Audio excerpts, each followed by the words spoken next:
নমস্কাৰ নমামিলৈ আপোনালোকক পুনৰ এবাৰ স্বাগতম জনাইছোঁ। আজি আমাৰ সৈতে কোন আছে আপোনালোকে হয়তো থাম্বনেইল দেখি নিশ্চয় ধৰিবই পাৰিছে।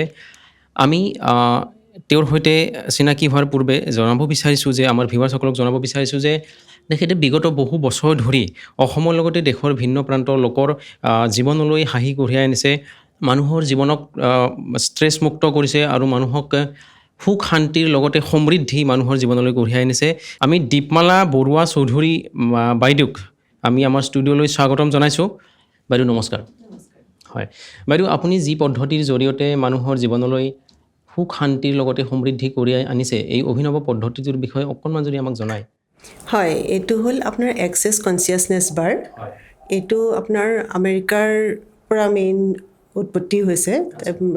আমাৰ ফাউণ্ডাৰৰ নাম হৈছে গেৰী ডগলাছ।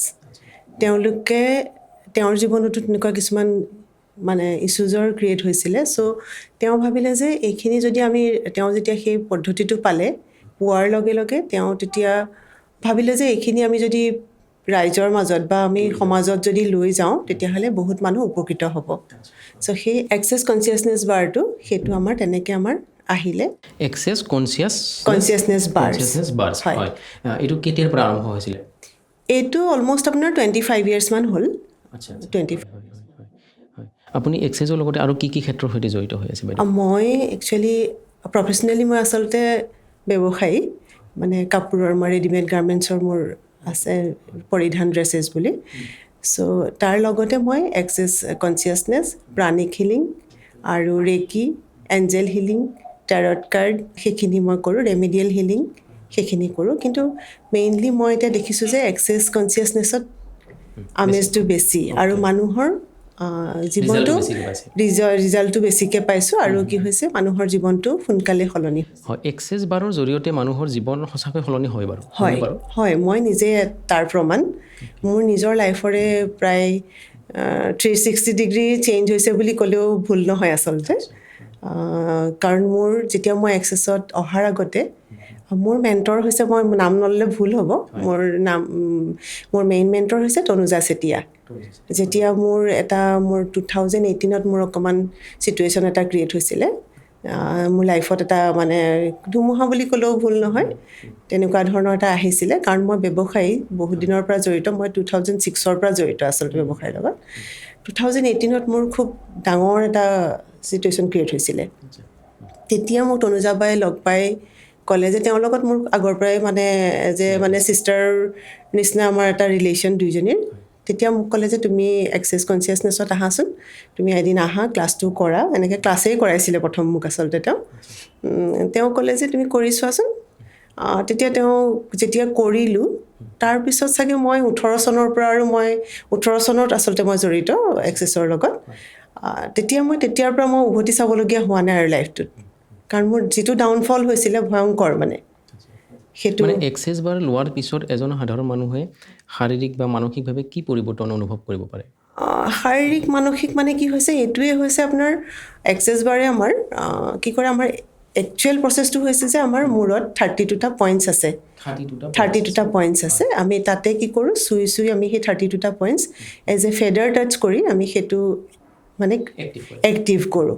এক্টিভ কৰাৰ লগে লগে কি হয়, মানুহৰ ফিজিকেল, মেণ্টেল আৰু ফাইনেন্সিয়েল গোটেইকেইটা দিশৰে আপোনাৰ উপকৃত হয়, ব্লকেজটো ক্ৰিয়েট হয়। আচলতে আমি এক্সেছ বাৰটোক আমি সৰুকৈ যদি এক্সাম্পল দিবলৈ হয়, যেনেকৈ আমাৰ মোবাইল এটা যেনেকৈ হেং মাৰে, বহুত বস্তু ষ্ট'ৰেজ হয়, সেই বস্তুটো যেতিয়া আমি এক্সেছ বাৰটো ৰান কৰোঁ মানুহৰ মূৰত, তেতিয়া কি হয় আপোনাৰ সেই যিখিনি আমাৰ আননেচেচেৰী ফাইল আমি ডিলিট কৰোঁ তেনেকৈ আমাৰ এক্সেছ বাৰটো ৰান কৰিলেও আমাৰ মূৰৰ যিখিনি আননেচেচেৰী ফাইল সেইখিনি ডিলিট হ'ব, আৰু যিখিনি দৰকাৰী ফাইল সেইখিনি আমাৰ ৰখি যাব। তেতিয়া আমাৰ কি হয়, স্পেচ এটা পাওঁ, তেতিয়া আমি চিন্তা কৰিবলৈ শক্তি পাওঁ। চ' সেইটো কৰিলে কি হয়, তেতিয়া আপোনাৰ কাম কৰিবলৈ আপুনি উৎসাহী হ'ব, যিকোনো কামৰ ৰাস্তা মুকলি হ'ব। সেইটোৱে আচলতে ব্লকেজ খোলা বুলি কয়। চব ধৰণৰ কেতিয়াবা ফিজিকেলি ইলনেছ থাকিলেও মানুহৰ উপকৃত হয়।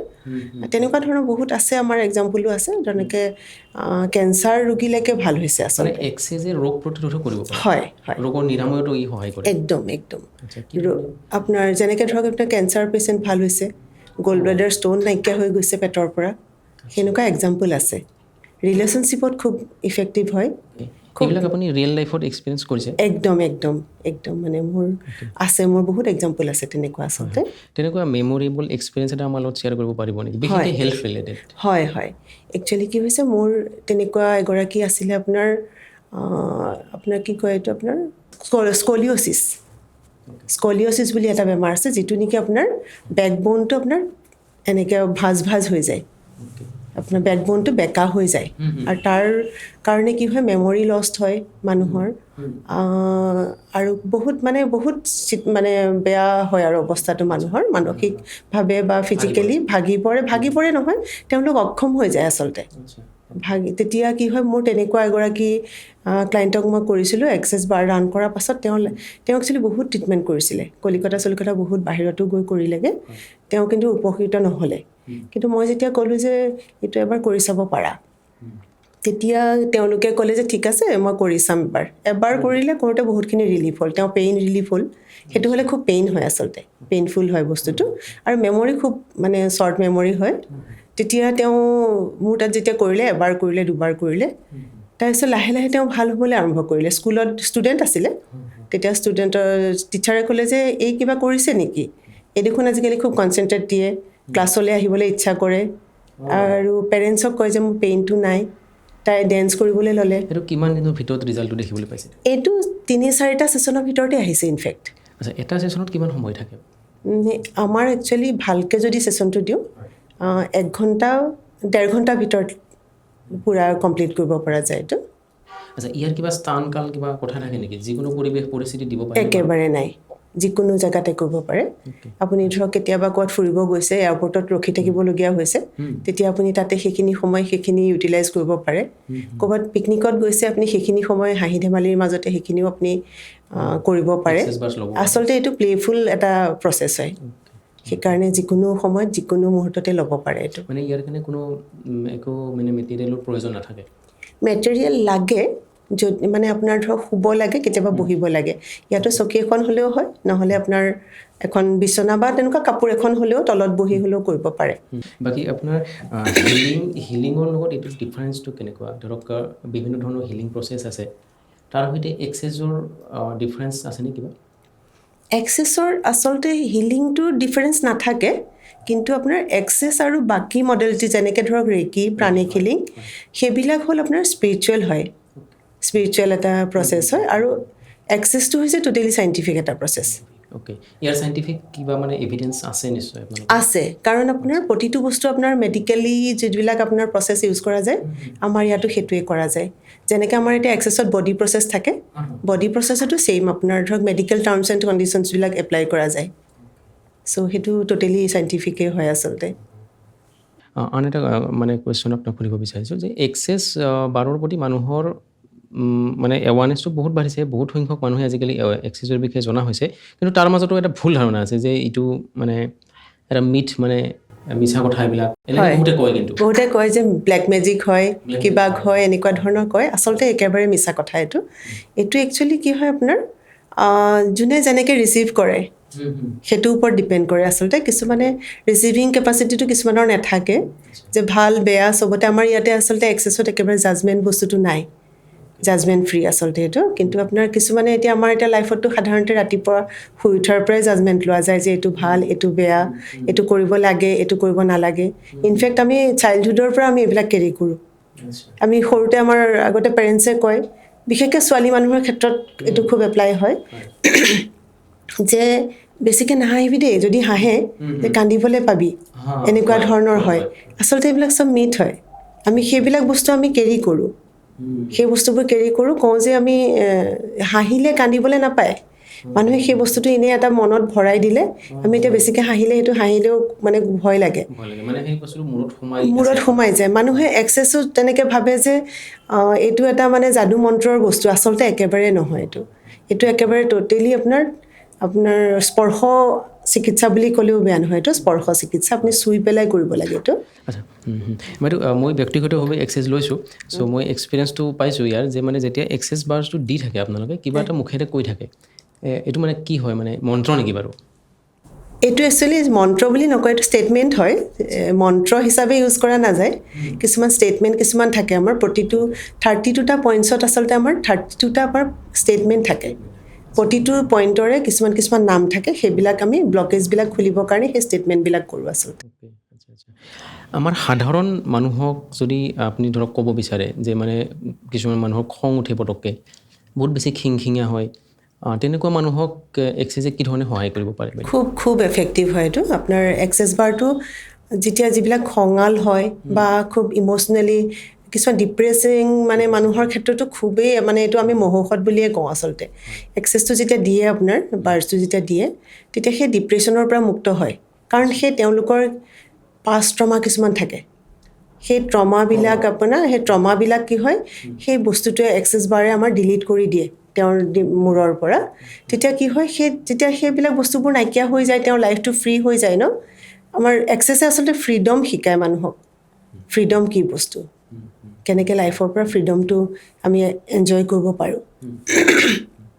চ' সেইটো কাৰণে আচলতে মানুহে সেই এক্সেছটো বেছিকৈ সেইবিলাক ক্ষেত্ৰত বেছিকৈ ইউজ কৰা যায়। হয়, এই যিটো আপোনালোকে ষ্টেটমেণ্ট বুলি ক'লে যে ষ্টেটমেণ্টটো আমাৰ সাধাৰণ মানুহ এজনৰ ধৰক ৰাজহুৱাকৈ তেনেকৈ ক'ব পাৰিনে বাৰু? অকণমান অসুবিধা হয়।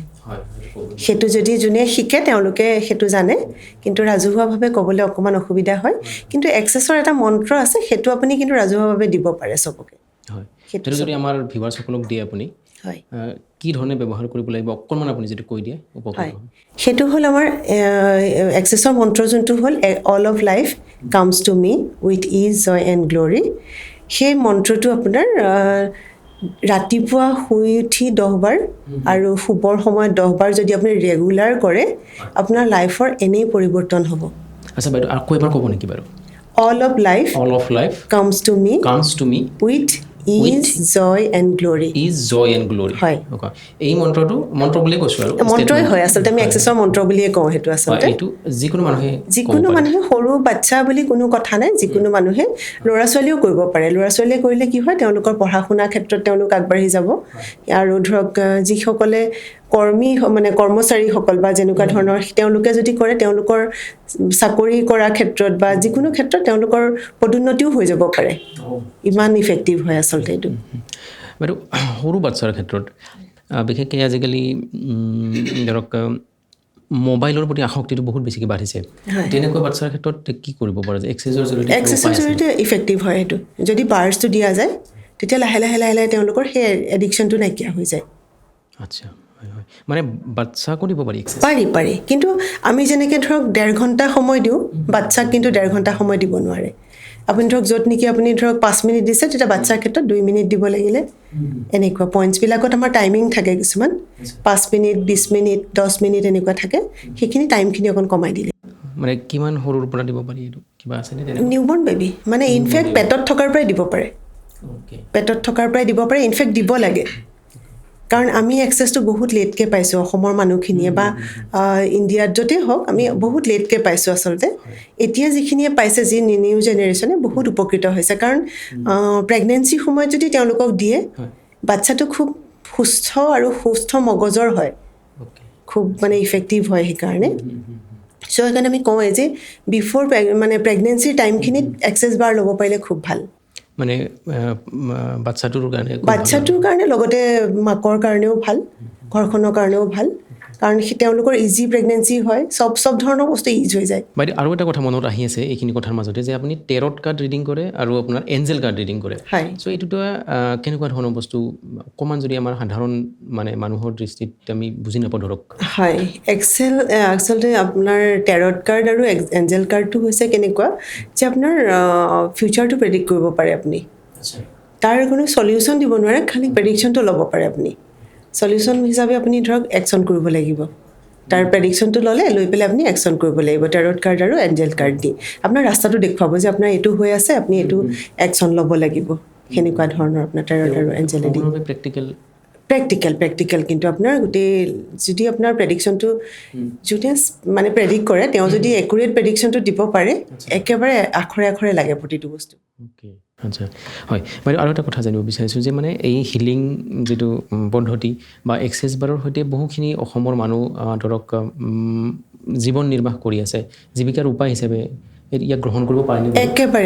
একেবাৰে পাৰে কাৰণ কিয় আমাৰ এক্সেছৰ মেইন উদ্দেশ্য হৈছে মানুহৰ মাজত এৱাৰনেছ এটা ক্ৰিয়েট কৰা সেই এৱাৰনেছটো ক্ৰিয়েট কৰিবলৈ যাওঁতে আপোনাৰ কি হয় আপুনি তেতিয়া সেই বস্তুটো এজ এ প্ৰফেশ্যন হিচাপেও ল'ব পাৰে যে কাৰোবাৰ জীৱিকা হিচাপেও ল'ব পাৰে আপুনি মানুহৰ এক্সেছেদি আপুনি জীৱনটো সলনি কৰিলে তাৰ বিনিময়ত যিটো আমি এনাৰ্জি এক্সচেঞ্জ লওঁ সেইটো এনাৰ্জি এক্সচেঞ্জ কৰিবই লাগে আচলতে মানুহে কিছুমানে ভুল কৰে যে এইটো কমাই লওক কিবা কৰক আচলতে তেনেকৈ কৰিব নালাগে কাৰণ সেই এনাৰ্জিটো যদি আপুনি গিভিং টেকিং যোনটো আমাৰ প্ৰচেছ সেই প্ৰচেছটো আচলতে কি হয় আপুনি যদি ফ্ৰী মাইণ্ডেদি যে বস্তুটো দিয়ে আপুনি কেতিয়াবা চাবচোন অন্য নালাগে আপুনি আমাৰ যিখিনি ডাঙৰ মানুহখিনি ধৰক আপোনাৰ আম্বানী হওক বা তেনেকুৱা তেওঁলোকে খুব বিলায় আপোনালোকে মন কৰিবচোন খুব বিলায় কাৰণ তেওঁলোকে সেই বিলোৱাৰ অৰ্থটো এইটোৱেই যে যিমান বিলাব তাৰ 100 টাইমছ আপোনাৰ ওচৰলৈ ঘূৰি আহিব 100 টাইম বেছি ঘূৰি আহে যিমান দিব সিমান আহিব চ' কি হয় আপুনি যেতিয়া এক্সেছ বাৰটো আপুনি কৰোঁতে আপুনি তেওঁলোকৰ পৰা যিটো এনাৰ্জি এক্সচেঞ্জ ল'ব সেইটো আপোনাৰ এটা জীৱিকাৰ মানে এটা ৰাস্তা হ'ব পাৰে সেইটো বহুতে কৰি আছে সেইটো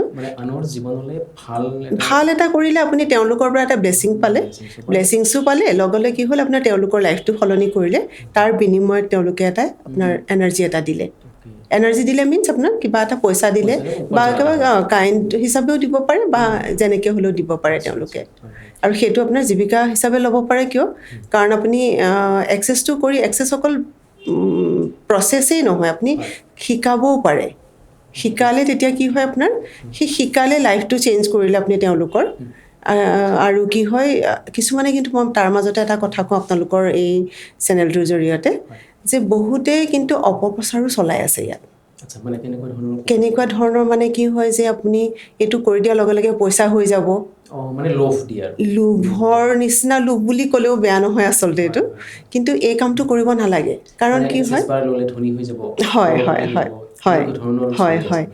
এইটো মিছা নহয় যে আপোনাৰ এক্সেছ বাৰ ল'লে আপোনাৰ ৰাস্তাবিলাক খোল খায় কাৰণ আপোনাৰ যদি ক'ৰবাত মানি ব্লকেজ হৈ আছে সেইটো লগে লগে কেতিয়াবা এনেকুৱা হয় যে আমি বাৰ্ছটো দি আছোঁ ধৰক আপোনাৰ বহু বছৰ ধৰি তেওঁলোকৰ পইচা ক'ৰবাত সোমাই আছিলে বাৰ্ছটো লৈ থকা সময়তে ফোন আহিছে 2-3টা গম পাইছে যে তেওঁ ফোন কৰিছে যে তোমাৰ পইচা এটা দিবলৈ তেওঁ অথচ আপুনি বাৰ্ছটো লোৱা আগতে তেওঁ যদি আপুনি 10 বাৰো ফোন কৰে ফোনটো নুঠায় কিন্তু সেই বাৰ্ছটো লৈ থকা সময়ত কিন্তু তেওঁ নিজেই ফোন কৰিব যোনে দিব লগাজনে একদম মিৰাকল মানে আমি সেইকাৰণে এক্সেছটো কওঁৱেই যে এইটো লজিকেল নহয় এইটো টোটেলি মেজিকেল বস্তু আমি এক্সেছক আমি সেইকাৰণে সেইটো বুলি মানে এক্সাম্পল দিওঁ যে এক্সেছত লজিকটো কাম নকৰে কেতিয়াবা সোধে যে ক'ৰ পৰা আহিব পইচাটো কেনেকৈ আহিব আমি যদি এনেকৈ বহি থাকোঁ অকল এই ষ্টেটমেণ্টটো যদি মাতি থাকোঁ পইচাটো আহিব পাৰে জানো তেনেকৈ কিন্তু হয় মোৰ ক্ষেত্ৰততো মই এইটো অনবৰতে এতিয়া মোৰ এজন মেণ্টৰ আছিলে বম্বেৰ আশিষ নাৰায়ণকাৰ বুলি তেওঁ যেতিয়া প্ৰথম ক্লাছ দিব আহে আমাক কয় আৰু যে মই এনেকৈ টিলিকিটো বজাই দিলে মোৰ পইচা আহি যায় মই যিটো বস্তু বিচাৰোঁ টিলিকিটো বজালে আহি যায়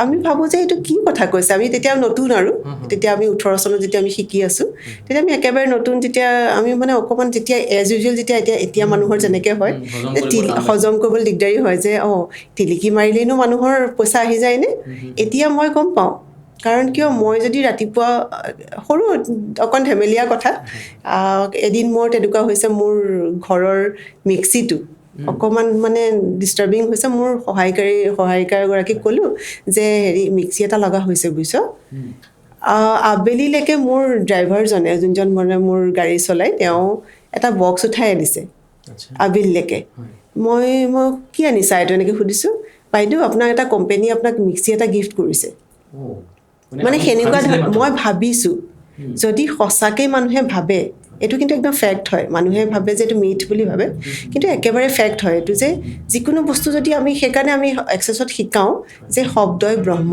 সেইটো আমাৰ আগতেও চলি আহিছে এইটো শব্দই ব্ৰহ্মটো সেইকাৰণে আমি যিকোনো কথা কওঁতে খুব সাৱধানে ক'ব লাগে আমি সাধাৰণতে নিগেটিভ কথাবোৰ ক'ব নালাগে মানে এই মোৰ বেমাৰ হৈছে আমুকটো কামটো কৰিব নোৱাৰোঁ মোৰতো পইচা নাহেই এই পইচাটো নাথাকেই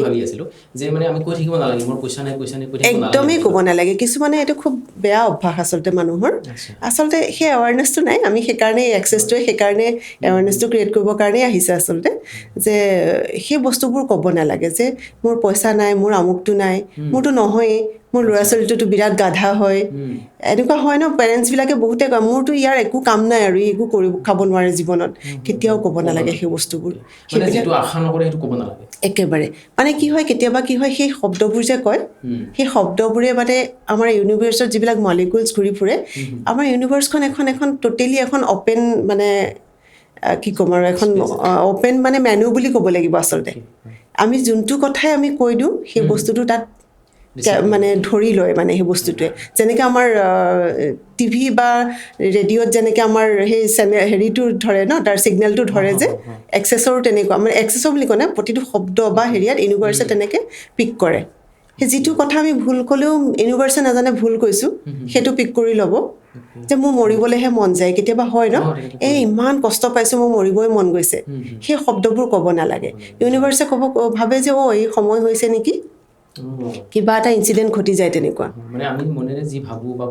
একদম প্ৰতিটো একদম লগে লগে যায় আচলতে আমি সেইকাৰণে আমি এক্সেছত ক্লাছত আমি কৰিলে শিকে সেইটো বস্তুটো আমি যে কওঁ সেইখন মেনু এখন তাৰমানে যি লাগে খুজিব পাৰা ইউনিভাৰ্ছে দিবলৈ ৰেডি হৈ থাকে অনবৰতে আৰু এটা কথা বাইদেউ জানিব বিচাৰিছোঁ মানি বেগত পইচা খালী কৰি ৰাখিব নালাগে একেবাৰে ৰাখিব নালাগে আৰু অদৰকাৰী কাগজ ৰাখিব নালাগে আৰু আমাৰ এক্সেছত এটা বস্তু আছে 10% এটা আপুনি ইনকামৰ আপুনি যদি দিনটোত 100 টকাও ইনকাম কৰিছে সেইটো টিপছ দেই মানুহৰ সেইটো মানুহৰ টিপছ হিচাপে ইউজ কৰিব পাৰে যে যদি আপুনি দিনটোত 100 টকাও ইনকাম কৰিছে 10 টকা এটা আপুনি সেইটো কোনো কাৰণ হিচাপে থ'ব নালাগে যে মই এইটো বেমাৰত ইউজ কৰিম এইটো কাৰণে থৈছোঁ বা আমুকৰ পঢ়াত ইউজ কৰিম সেনেকৈ থৈছোঁ সেনেকৈ থ'ব নালাগে সেই পইচাটো আপুনি সদায় এটা চাইড কৰি থৈ যাব লাগে 10% ইনকামৰ পৰা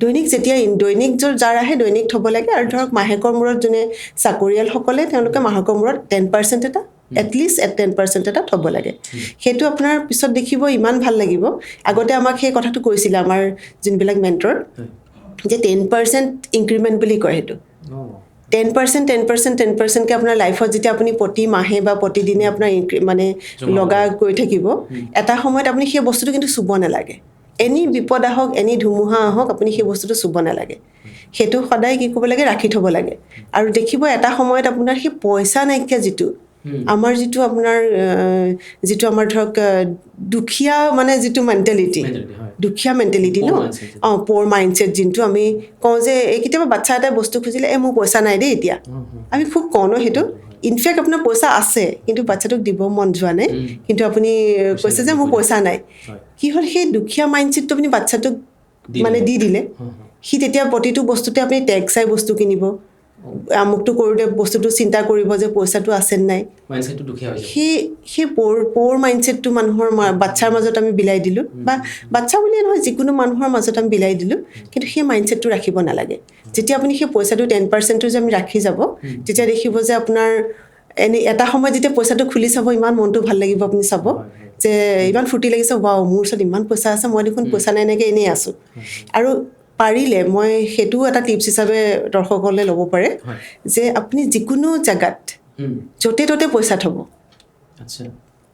ড্ৰয়াৰত থ'লে কাপোৰৰ তলত আমাৰ মাইকী মানুহৰ খুব অভ্যাস আছে ন আলমাৰীৰ তলত কাপোৰ মানে পইচা থোৱা ক'ৰবাৰ বেগত প্ৰতিটো ধৰক 10টা বেগ ইউজ কৰে 10টা বেগতে আপুনি বেলেগ বেলেগকৈ পইচা ৰাখিব সেইটো মানে নজনাকৈ এনেই নাই এটা পইচা এটা ৰাখি যাব তেতিয়া আপুনি কেতিয়া এনেকুৱা হয় যে যিকোনো জেগাত যেতিয়া আপুনি পইচাটো দেখিব সেই পভাৰ্টি মাইণ্ডছেটটো নাইকিয়া হৈ যাব মোৰ পইচা দেখোন আছেই আছে মোৰ ইয়াত দেখোন পইচা আছে ড্ৰয়াৰটো খুলিছে পইচা আছেই দেখোন সেই মাইণ্ডছেটটো যেতিয়া নাইকিয়া হৈ যাব মানুহৰ মনৰ পৰা সেই পভাৰ্টি কনচিয়াছনেছটো নাইকিয়া হৈ যাব পভাৰ্টি কনচিয়াছনেছটো যেতিয়া নাইকিয়া হৈ যাব তেতিয়া এবাণ্ডেঞ্চ এণ্ড প্ৰস্পাৰিটিটো এনেই আহিব মানুহৰ সেইটো এটা বহুত ডাঙৰ এতিয়া মই সেই বস্তুটো খুব মানুহে কৰিব লাগে আচলতে মানে এইখিনি আপুনি আমাৰ ভিউৱাৰ্ছক ধনী হোৱাৰ টিপছ দিছে ধনী হোৱা বুলি নহয় আচলতে এবাণ্ডেণ্ট এণ্ড প্ৰস্পাৰিটিটো তেওঁলোকৰ লাইফত যাতে অনবৰতে থাকে বাইদেউ আমি কথা পাতি আছিলোঁ মানে ইয়াক কি ধৰণে পেচা কৰিব পাৰি ইয়াত অসমত যদি শিকিব বিচাৰে কোনোবাই এক্সেছ বাৰ শিকিব বিচাৰে বা হিলিং শিকিব বিচাৰে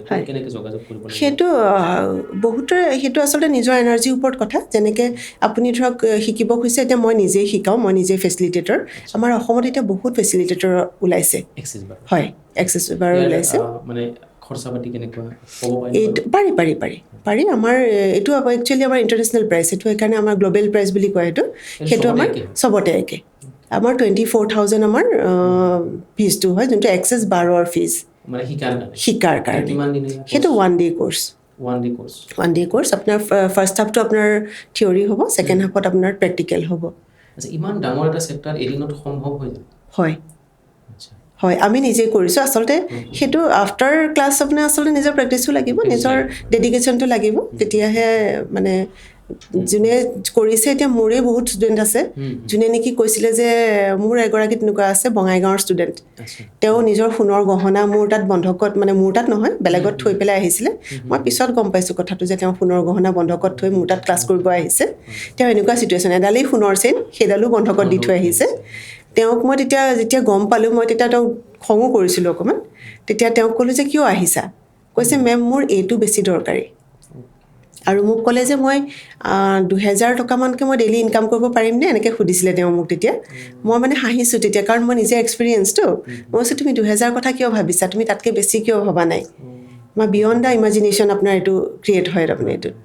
চ' তেওঁ এতিয়া মানে কি হৈছে, আমাৰ এক্সেছৰ বহুত কিছুমান থাকে, যেনেকৈ আপোনাৰ ফাউণ্ডেশ্যন থাকে। ফাউণ্ডেশ্যনটো এতিয়া আমাৰ গ্ল'বেল প্ৰাইচ হৈছে 138 মানে 1,38,000।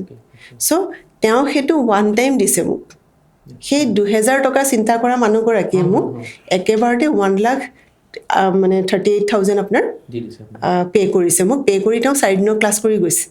মানে আপোনাৰ চেঞ্জেছটো চাওক, উইদিন এইটো আই থিংক 3 monthsৰ ভিতৰত হৈছে তেওঁ। পুৰা এইটো একচুৱেলি মাইণ্ড গেমো আচলতে। আমি মাইণ্ডটো যেনেকৈ ছেট কৰোঁ তেনেকৈহে আপোনাৰ এইটো ছেটিং হ'ব। আছিলে তেওঁ যেতিয়া ক্লাছ কৰিছিলে, তেওঁতো এনেকুৱা চিটুৱেশ্যন হৈছিলে যে তেওঁ বেলেগ বেলেগ ধৰণে আপোনাৰ ৰিলিজ কৰে মানুহবিলাকে। তেওঁ খুব হাঁহি উঠা কথা, এইটো খুব প্ৰতি কৰিছিলে তেওঁ। লাষ্টত তেওঁ নাইটি পিন্ধি মোৰ তাত ক্লাছ কৰিব লগা অৱস্থা হৈছিলে, এনেকুৱা হৈছিলে মানে। আমি হাঁহিছিলোঁ মানে, তাইক দেখি পেলাই জোকাইছোঁ আৰু। মই বোলো তাই এনেকুৱা ৰিলিজ হৈছে যে তাই মানে এনেকুৱা অৱস্থাত ক্লাছ কৰিছেহি আহি। কিন্তু আফটাৰ ক্লাছ মই নিজেতো এক্সাম্পল, তেওঁক মই দেখি মানে মই খুব ভাল লাগে। মই প্ৰায় ইণ্টাৰভিউবিলাকতে তেওঁৰ কথা কওঁ। মই খুব মৰমৰ ষ্টুডেণ্ট আচলতে তেওঁ। তাই তেনেকুৱা অৱস্থা মানে কি হৈছে আপোনাৰ, আফটাৰ ক্লাছ তাৰমানে তাই এতিয়া ঘূৰি চাব নালাগে। এতিয়া তাই 2 তলাৰ বিল্ডিঙৰ কাৰণে তাই সেয়া কৰি আছে, মানে এক্সেছৰ পৰাই। সাংঘাতিক পৰিৱৰ্তন। আৰু এটা কথা জানিব বিচাৰিছোঁ যে মানে এক্সেছ বাছ যিসকলে ল'ব বিচাৰে, যিটো ছেছন মানে সেইটোৰ ফিজটো কিমান? সেইটো ডিপেণ্ড কৰিব আপুনি কোনে কেনেকৈ দিব খোজে। সেইটোত অৱশ্যে আমাৰ টোটেলি নিজৰ ওপৰত, অভিজ্ঞতাৰ ওপৰত বুলি নহয় আচলতে। এক্সেছ বাৰৰ অভিজ্ঞতাৰ কথা নাথাকে, একেবাৰে নিউকমাৰ এজনেও একেই দিব পাৰে। কিন্তু কেতিয়াবা হয়, কেতিয়াবা কিছুমানৰ আমি যেনেকৈ ধৰক এতিয়া আমি বহুত CF যেনেকৈ চাৰ্টিফাইড ফেচিলিটেটৰ কিছুমান লগ পাওঁ, তেওঁলোকৰ সংগত থাকিলে আমি কি হয় বহুত নতুন নতুন বস্তু শিকোঁ, সেই ক্লিয়াৰিংখিনি দিওঁ। কিন্তু নতুন কিছুমানে কেতিয়াবা অকণমান অসুবিধা হয়, কিন্তু কাম একেই কৰে। কিন্তু ক্লিয়াৰিংখিনি অলপ যদি বেছিকৈ কৰোঁ, তেওঁলোকৰ আৰু যদি ব্লকেজ কিছুমান থাকে, কেতিয়াবা সেই ব্লকেজবিলাক খুলি যায়। আৰু প্ৰচেছটো ল'ব খুজিলে আপুনি যিকোনো জেগাতে ল'ব পাৰে, চবৰে একো অসুবিধা নাই। আমিতো দিওঁৱেই, মোৰতো ইনফেক্ট মোৰ চেণ্টাৰ এটাও আছে মোৰ ঘৰতে, কোনোবাই কণ্টেক্ট কৰিলে কৰিব পাৰে তেনেকৈ। আৰু আমাৰ এই ভিডিঅ'টো চাই থকা ভিউৱাৰ্ছসকলৰ যদি কোনোবাই এক্সেছ বাৰ ল'ব বিচাৰে বা এক্সেছ বাৰৰ কোৰ্চ বা ক্লাছ বুলি ক'ব পাৰি, ক্লাছ শিকি যদি এটা কেৰিয়াৰ হিচাপে ইয়াক ল'ব বিচাৰে, তেতিয়াহ'লে বাইদেউৰ সৈতে যোগাযোগ কৰিব পাৰে। চ' আমি তেখেতৰ ফোন নম্বৰ আমাৰ ভিডিঅ'টো ডেছক্ৰিপশ্যনত দি দিম, আপোনালোকে যোগাযোগ কৰিব, আমাৰ সৈতে যোগাযোগ কৰিব পাৰে। আৰু আপোনালোকে যদি কমেণ্ট কৰে আমাক, তেতিয়াহ'লে আমিও আপোনালোকক বাইদেউৰ সৈতে যোগাযোগ কৰাই দিয়াত সহায় কৰি দিম। চ' বাইদেউ খুব ভাল লাগিলে, ভালেখিনি সময় কথা পাতিলোঁ। এক্সেছ বাৰৰ বিষয়ে বহুতখিনি মানুহে হয়তো নাজানে, আজিকালি বহুতখিনি সজাগতা আহিছে, বহুত মানুহে এক্সেছ লৈ আছে, হিলিঙৰ জৰিয়তেও বহুতখিনিয়ে উপকৃত হৈ আছে। তাৰ মাজতো যথেষ্ট সংখ্যক মানুহে হয়তো নাজানে।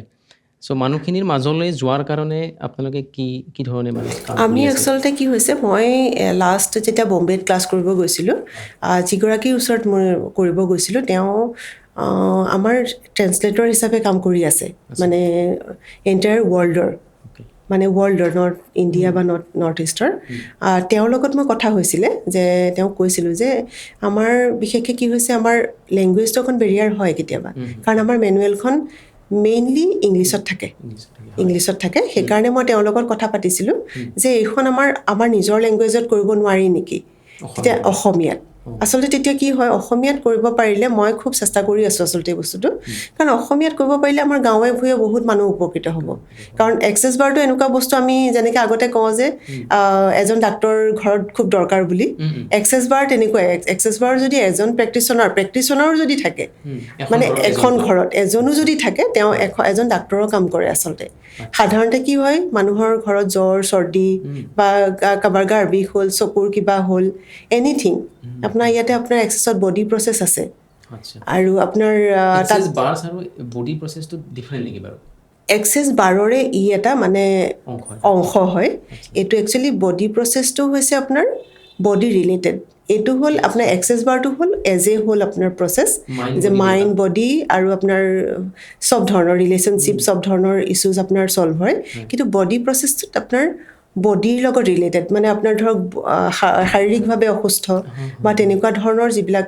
আছে আৰু বডি প্ৰচেছত আপোনাৰ নট অনলি শাৰীৰিক ইয়াতে ফাইনেন্সিয়েলো এতিয়া মই নতুনকৈ এটা মানে কোৰ্চ এটা মানে ক্লাছ এটা দি আছোঁ ষ্টুডেণ্টক সেইটো হ'ল আপোনাৰ পজিটিভ মানে পচিবিলিটিজৰ ক্লাছটো হৈছে মোক বহুতে মানে মানি ক্লাছটো খুব আজিকালি এটা আপোনালোকে দেখিছে চাগে আজিকালি মানে আমাৰ আমি ছ'চিয়েল মিডিয়াত খুব চলি আছে এতিয়া মানি ক্লাছ মই ভাবিলোঁ তেতিয়া মই খুব ষ্টাডি কৰিলোঁ সেই বডি প্ৰচেছৰ যোনখন আমাৰ মেনুৱেল দিয়ে সেইখনৰ মই বডি প্ৰচেছৰ ফেচিলিটেটৰ বাই দিবে মই সেইটো আপোনালোকক জনাবলৈ পাহৰিছোঁ বডি প্ৰচেছৰ ফেচিলিটেটৰ মই শিকাব পাৰোঁ আমাৰ 65টা প্ৰচেছ আছে আমাৰ তাতে বডি প্ৰচেছত 65টা বেলেগ বেলেগ ধৰণৰ মানে চব ধৰণৰ চিটুৱেশ্যনৰ লগত সংগতি ৰাখি আপোনাৰ প্ৰচেছবিলাক দিব পাৰে চ' সেই প্ৰচেছৰ লগত মই এইবাৰ দিছিলোঁ পচিবিলিটিজৰ ক্লাছ এটা নৰ্থ ইষ্টত চাগে ময়েই প্ৰথম দিছোঁ নেকি এইবাৰ পচিবিলিটিজৰ ক্লাছটো দিওঁতে মোৰ টিহুৰ পৰা আহিছিলে দুগৰাকীমান ষ্টুডেণ্ট তেওঁলোকে মানে ইমান ৰিজাল্ট পাইছে এতিয়াও ডেইলি মোক ৰাতিপুৱাৰ প্ৰথম আপডেটটো মোক দিয়ে মানে তেওঁলোকে যে আজি এনেকুৱা ডেভেলপমেণ্ট হ'ল আজি তেনেকুৱা ডেভেলপমেণ্ট হ'ল দুগৰাকীমানৰতো এনেকুৱা হৈছিলে যে কিবা কিবি তেওঁলোকৰ ফিনেন্সিয়েল ইছ্যু হৈ আছিলে কিবা লোন চনৰ কাৰণে লাগি আছিলে তেওঁকতো বেংকৰ মেনেজাৰে মাতি নি বহাই বেলেগকৈ তেওঁৰ কাৰণে এজন মানুহ বেলেগকৈ এলট কৰিছে যে তেওঁ মানে এইখিনি কি কৰিব লগা আছে তেওঁ কৰাই দিয়ে মানে আফটাৰ পচিবিলিটিজ ক্লাছ মানে ভাবিব নোৱাৰা ধৰণে একদম সাংঘাতিক মই মানে নিজে ছাৰপ্ৰাইজ হৈ গৈছোঁ মানে মই নিজে খুব এনজয় কৰিছোঁ ক্লাছটো যেতিয়া দিছোঁ প্ৰায় আপোনাৰ 7-8 গৰাকীমান আছিলে মোৰ তেতিয়া আমাৰ আছাম ইঞ্জিনিয়াৰিং কলেজৰো এগৰাকী মানে HOD এগৰাকীও আছিলে মই তেখেতৰ নাম নলওঁ চবেই জানিবই তেখেতক তেওঁ আহিছিলে মোৰ ক্লাছটোৰ কাৰণে তেওঁ মানে যেতিয়া প্ৰচেছটো যেতিয়া দি আছোঁ আমি প্ৰেক্টিকেল যেতিয়া কৰি আছোঁ আমাৰ তাতো তেতিয়া থিয়ৰী এণ্ড প্ৰেক্টিকেল হয় যেতিয়া প্ৰেক্টিকেল কৰি আছোঁ প্ৰতিটো সময়তে প্ৰতিবাৰ যেতিয়া এক্সচেঞ্জ কৰিছে তেওঁ কৈছে আৰে মই দেখোন বেলেগ পাই আছোঁ মেম এইটো দেখোন এইটো কৰিছোঁ এইবাৰ কৰোঁতে নতুন এটা মই বস্তু পাইছোঁ মানে নতুন এৱাৰনেছ এটা পাইছে মানে তেওঁ 3বাৰমান আমি এক্সচেঞ্জ কৰিছিলোঁ 3বাৰতে তেওঁ কৈছে আৰে মই ইমান এনজয় কৰিছোঁ বস্তুটো নতুন মানে কিছুমান বস্তু মই পাই আছোঁ মানে এৱাৰনেছ এনেকুৱা ধৰণৰ মানে পচিবিলিটিজৰ ক্লাছটো মানে খুব এইকেইদিন মই মানে নিজেও ইনফেক্ট এনজয় কৰিছোঁ মই বডি প্ৰচেছৰ যিখিনি দি আছোঁ সেইখিনিৰ ওপৰত মানে মই যিখিনি বাকীখিনি প্ৰচেছ দি আছিলোঁ যেনেকৈ আমাৰ কাৰেক্টিং ভিজন বুলি এটা আছে MTBSS বুলি এটা আছে সেইখিনি দিছোঁ যদিও কিন্তু পচিবিলিটিজৰ ক্লাছটোত মানে কি হৈছে হেল্থ ৱেল্থ এণ্ড পচিবিলিটিজ এই তিনিটা ইনভলভ আছে সেই বস্তুকেইটা যেতিয়া কৰিছোঁ কাৰোবাৰ সিদিনাখন ডক্তৰ এগৰাকী আমাৰ আছাম মানে মেডিকেল কলেজৰ তেখেতে কৈছে তেওঁ নিজেই ডক্তৰ দেই তেখেতে ক'লে মোৰ ক্লাছটো কৰি গ'লহি আহি পাছদিনাখন কৈছে তেওঁ অকণমান ইছ্যু চলি আছিলে ইউৰিনৰ কৈছে মই ইমান দৰৱ খালোঁ মই নিজেই ইনফেক্ট ডক্তৰ কিন্তু মানে মই প্ৰচেছটো লৈ আহি প্ৰথমতে অকণ সন্দেহ হৈ আছিলে যিটো সঁচাকৈ হৈছে নে মিছাকৈ হৈছে তাৰপিছত তেওঁ নেক্সট ডে আকৌ ট্ৰাই কৰিলে বস্তুটো সঁচা নে মিছা নিজে ডক্তৰ অথচ হয় অনুষ্ঠানটোৰ শেষৰ ফালে বাইদেউ আমি যদি আপোনাক অনুৰোধ জনাওঁ যে আমাৰ ভিউৱাৰ্ছৰ কাৰণে আপুনি যিহেতু আজি সমাজখন খুব অস্থিৰ খুব অশান্তিকৰ পৰিৱেশ চাৰিওফালে হত্যা হিংসাৰে ভৰি পৰিছে তেনেকুৱা অৱস্থাত মানুহ এজনে কেনেকৈ নিজকে শান্ত আৰু মানে ধৰক নিজকে কুল কৰি ৰাখিব পাৰে অকণমান যদি টিপছ দিয়ে এটা হয় এতিয়া একচুৱেলি কি হয় মই আপোনাক যেনেকৈ ক'লোঁ আমি অল অফ লাইফটো কৰিব পাৰোঁ এজ এ এক্সেছ মন্ত্ৰ হিচাপে যেতিয়া আমি এক্সেছৰ মন্ত্ৰটো কৰোঁ all of life comes to me with ease joy and glory সেইটো কৰিলে কি হয় মেণ্টেলি আপুনি বহুতখিনি ইজ হৈ যায় লাইফটো আপোনাৰ অল অফ লাইফ মানে গোটেই তাতে আপোনাৰ অৰ্থটো মানে সোমাই আছে গোটেই যিখিনি আহিব সমৃদ্ধি আৰু হেৰি আৰু লগে লগে পিচফুল মাইণ্ড এটা আহে যেতিয়া চব বস্তু ইজ হৈ যায় অট'মেটিকেলি আপোনাৰ লাইফটো মানে আপোনাৰ পিচফুল হৈ যায় ন নাইকিয়া হৈ যায় ন তেতিয়া সেইকাৰণে তেতিয়া অট'মেটিকেলি আপোনাৰ লাইফটো কাম হৈ যাব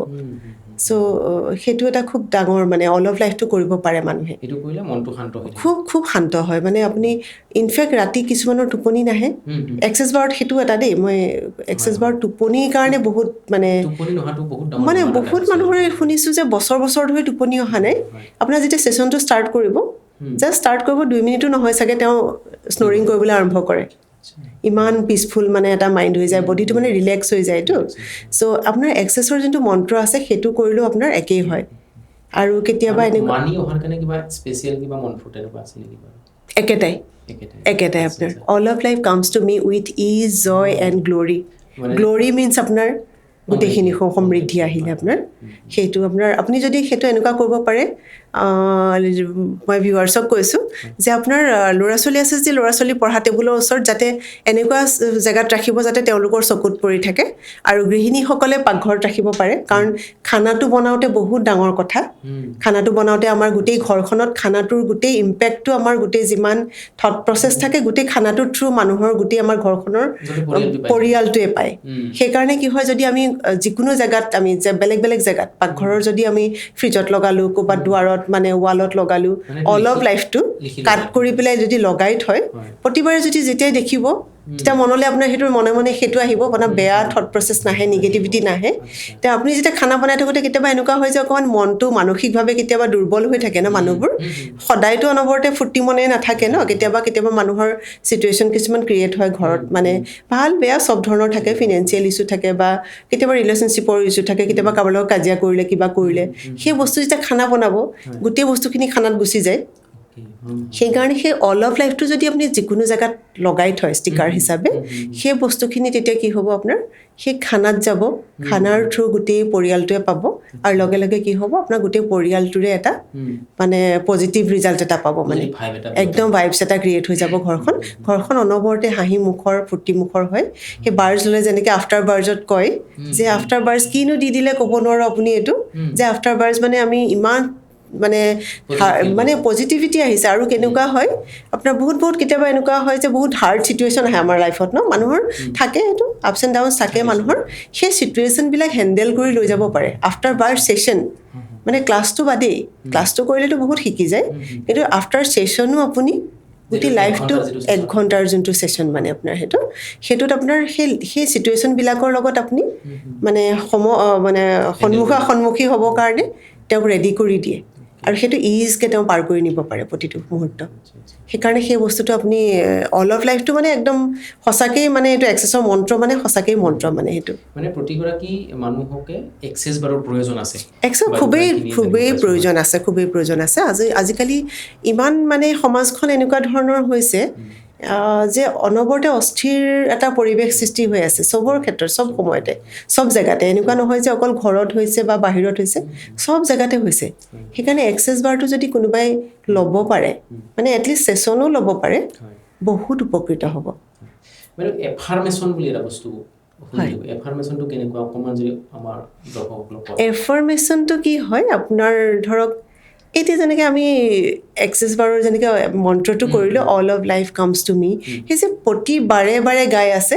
সেইটোকে এফৰ্ম কৰা বুলি কয় মানে আমি এফৰ্মেশ্যনটো কৰি আছোঁ যে আমি কওঁ যে এক্সেছ মন্ত্ৰটো এফৰ্ম কৰি থাকিবি বা এক্সেছ মন্ত্ৰটো গাই থাকিবিটোৱে হয় এফৰ্মেশ্যন মানে যেতিয়া যিমান গাব সেইটোকে এফৰ্মেশ্যন বুলি আমি আচলতে কওঁ যিকোনো এটা বস্তু এফৰ্মেশ্যন মানে আপুনি যিকোনো পজিটিভিটি এটা পজিটিভ আপুনি ৱৰ্ড এটা আপুনি ক'ব পাৰে I am rich I am healthy সেইবিলাক এফৰ্ম কৰা বুলি কয় এফাৰ্মেশ্যন বুলি কোৱা হয় আমি ক'ব পাৰোঁ শুই উঠিয়ে আমি ক'ব পাৰোঁ যে I am happy I am healthy I am rich I am abundant I am prosperous এনেকৈ আমি সেইবিলাক এফৰ্ম কৰিব পাৰোঁ ৰাতিপুৱা শুই উঠি আৰু ৰাতি শুবৰ সময়ত আমি সদায় সেইখিনি যেতিয়া কৰোঁ ৰাতি কৰিলে কি হয় গোটেই ৰাতিটো আমি ৰিলেক্স কৰি থাকোঁ ন সেই বস্তুখিনিয়ে আমাৰ মগজত ক্ৰিয়া কৰি থাকে আৰু সেই বস্তুখিনিয়ে তেতিয়া আপোনাৰ লাইফত মানে আপোনাৰ ৰিয়েলিটি ক্ৰিয়েট কৰে সেইটোৱে। চ' বাইদেউৰ পৰা আমি বহুখিনি কথা জানিলোঁ, জীৱনটোক কি ধৰণে সুন্দৰ কৰিব পাৰি, কি ধৰণে মনক শান্ত কৰি আমি জীৱন যুদ্ধত আগবাঢ়ি যাব পাৰোঁ। চ' বাইদেউক আমি ইয়ালৈ আমাৰ নমামি ষ্টুডিঅ'লৈ অহাৰ কাৰণে অশেষ ধন্যবাদ জনাইছোঁ বাইদেউ। বহুত হয়, বেছি ধন্যবাদ জনাইছোঁ আপোনালোককো আপোনাক। Thank you. ধন্যবাদ জনাইছোঁ, কাৰণ আপোনালোকৰ ইমান সুন্দৰ এটা পৰিৱেশত ইমান ধুনীয়া এটা এৰিয়াত মাতিলে মোকো। ময়ো সেইটো কাৰণে বহুত সুখী আৰু বহুত মানে থেংক ইউ আপোনালোকক। ঠিক আছে বাইদেউ, আজিলৈ তেতিয়াহ'লে আমি বিদায় মাগিছোঁ। ঠিক আছে, ধন্যবাদ। ঠিক আছে, ধন্যবাদ।